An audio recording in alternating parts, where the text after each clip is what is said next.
Hey guys, so today we're looking at chapter 56, lighting systems and signaling circuits. Understand that we talked about this in the maintenance section, that the lighting is part of a state inspection, so all the lights have to be working correctly. Otherwise, if there's a police officer around and he sees that your brake lights are not working, he can pull you over and let you know, maybe give you a ticket. A warning first, if at the least, if not a ticket. So in this chapter, we're looking at the exterior lighting. We'll be looking at that. Of course, it's controlled by the master control switch called the headlamp switch, which helps turn on all the headlights assemblies, the tail lights. It also works in with the turn signal lights, the brake lights, everything kind of goes to the switch. The high beams, low beams as well. Interior lights help control that with the dash, through a rheostat that helps dim the lights and brighten the interior lights of the dash for us there, going through a rheostat, which is a type of resistor type of filament that's in usually on the headlamp switch assembly or on the console. So we'll see that as evident. A couple of things we do look at are bulb numbers that we need to be aware of. There's different types of bulb numbers that are out there. We're looking on page 605 at the top. There's double contacts, which are 1157 or 2057 bulbs that we need to be aware of. Single contact bulbs were 1156. A lot of times we see wedge bulbs for interior lights or brake lights or the Cyclops lights that are in the back of vehicles. You'll see them. The dome lights would be a 194. So it's kind of important to know the bulb numbers by the trade number. And that's given to us by the American National Standards Institute. And they're the ones that help give us the candle power of the bulb numbers itself. Kind of tells you right there, for example, 1156 bulb, commonly used for backup lights, is a 32 candle power bulb there. The 194, you'll see that, it's got a candle power of 2. Okay, so the higher the number of the trade number, the more candle power we'll have, which will illuminate, be brighter for the back lights as well. Of course, you've got NA, natural amber, amber glass, heavy duty, long life bulbs that we have there on page 606 and 607. It gives us a good chart that illustrates the bulb number, the filaments, and the wattage and the candle power for us. So this is a pretty typical, this is a good reference for all types of vehicles that are out there. This is the standard given to us, again, by the American National Institute. Okay, so this kind of is a good reference to look at as far as if we need bulb replacements, what to look for, and you can see the specifications for that. It's pretty simple and straightforward. A couple of things that we do find with testing the bulbs, you know, when we check it and we find out that we see that they're not working because the light doesn't come on, or if one light's blinking more than the other, we've got high resistance. You want to check the bulb contact surface. On page 608, kind of gives you an illustration of how to do that. We're looking at the contact surface and looking for any type of corrosion buildup. Check the filament to see if it's burned out. Okay, kind of shows you how to do a filament adjustment or filament test on a multimeter. When you're checking a single filament bulb on it, it should have 1.1 ohms when you're testing it out. Brake lights, of course, those should come on as soon as you put your foot on the brake pedal through a stop lamp switch that's located on the brake pedal assembly. If you put your foot on the brakes and the lights don't come on at all, then that means we got an open circuit somewhere.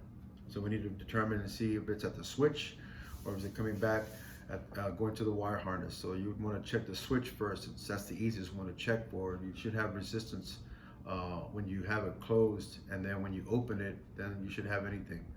So in other words, the stop lamp switch is a normally open switch, and then when you put your foot on the brake, the contact lever comes out, and then it makes a contact to allow voltage to go to the back of the lights.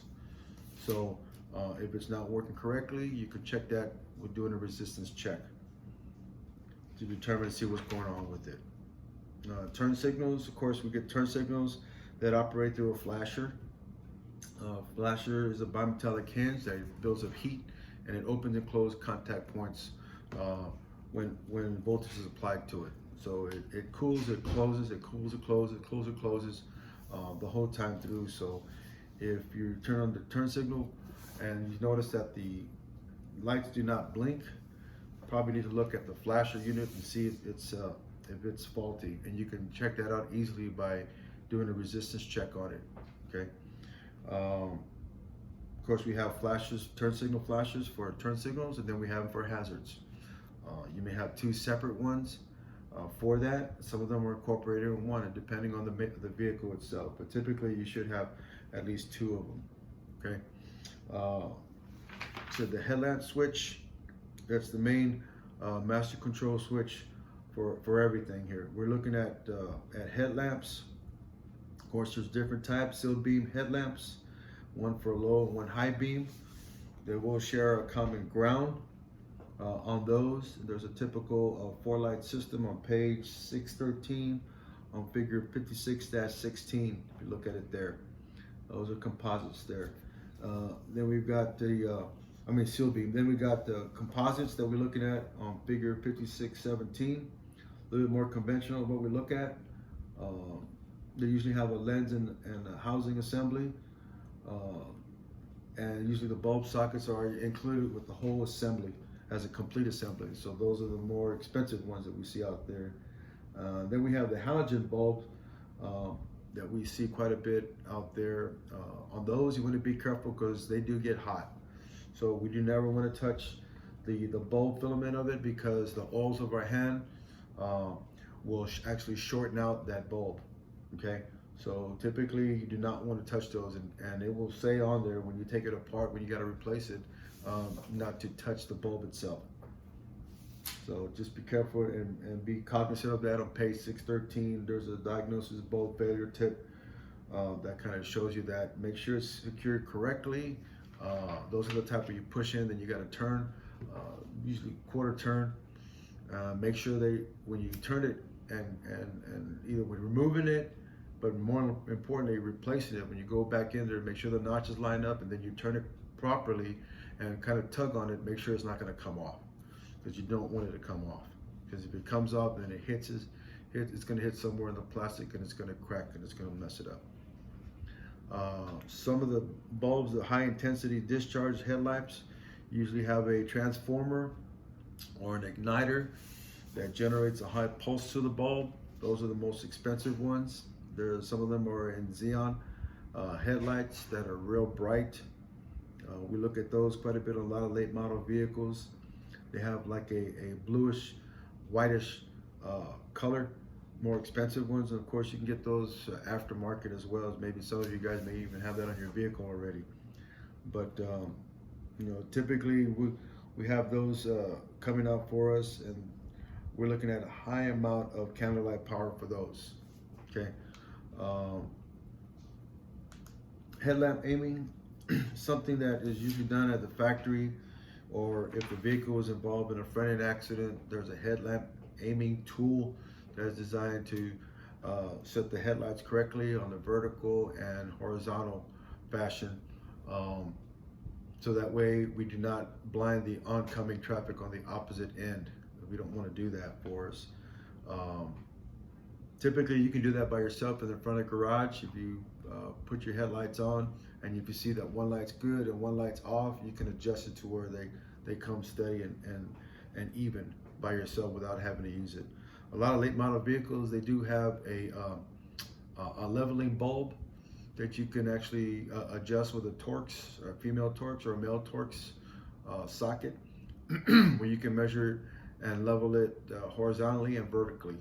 So those come already factory installed, so there really is no need for a headlamp aiming tool that they usually have out there in the shops. So you can do that yourself.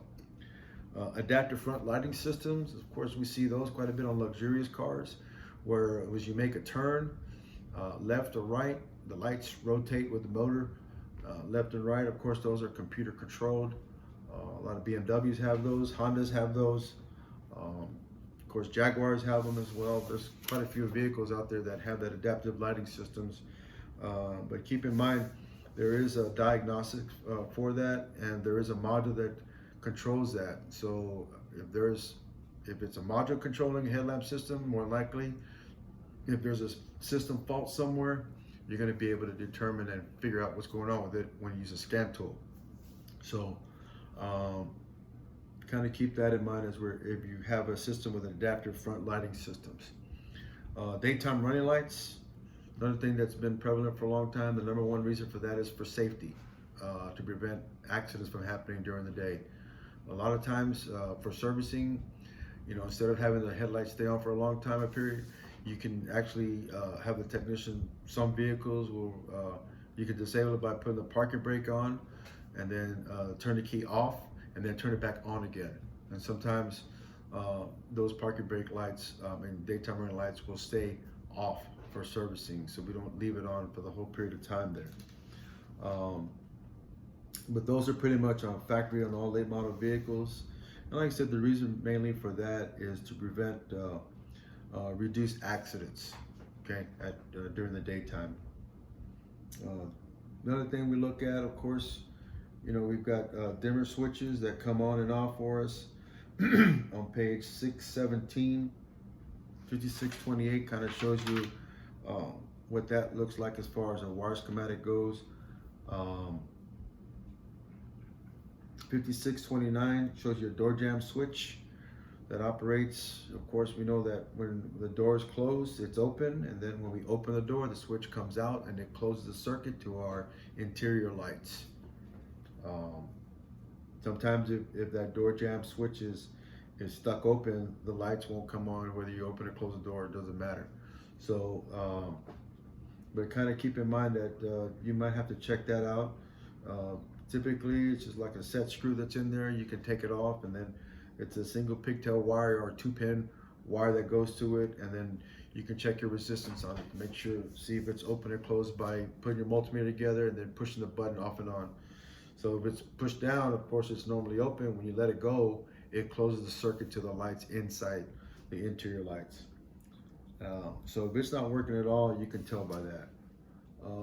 Another thing we see that we have quite a bit on a lot of late model cars on page 619 on figure 5630 is the automatic dimming mirror, which is a great feature that we see out there. On those right there, in other words, if somebody's in back of you and their lights are bright, the mirror senses that through a photo sensor, and it dims the headlamps on it so you don't get blinded from the vehicle in back of you. Those are computer controlled again. It's a very good feature to have. Of course, they didn't have that a long time ago, but with the advent of that helps out with preventing us from getting involved in accidents. So we're looking at 56 here. There's the headlight aiming that we have on page 621, kind of shows you how to do that right there. Kind of won't be tested on doing that, but in the event that you have a car accident, that will have to be done at the body shop, and they usually have that there. There used to be things that you could do for a state inspection sticker, but they hardly do that anymore. So we get into 56, finishing up here. We got homework for this week to do. Try and see if I can get a couple of demos in for this week, and then we're going to get into chapter 90, which is going to be on hybrids. So you guys take care, be safe out there. Take care.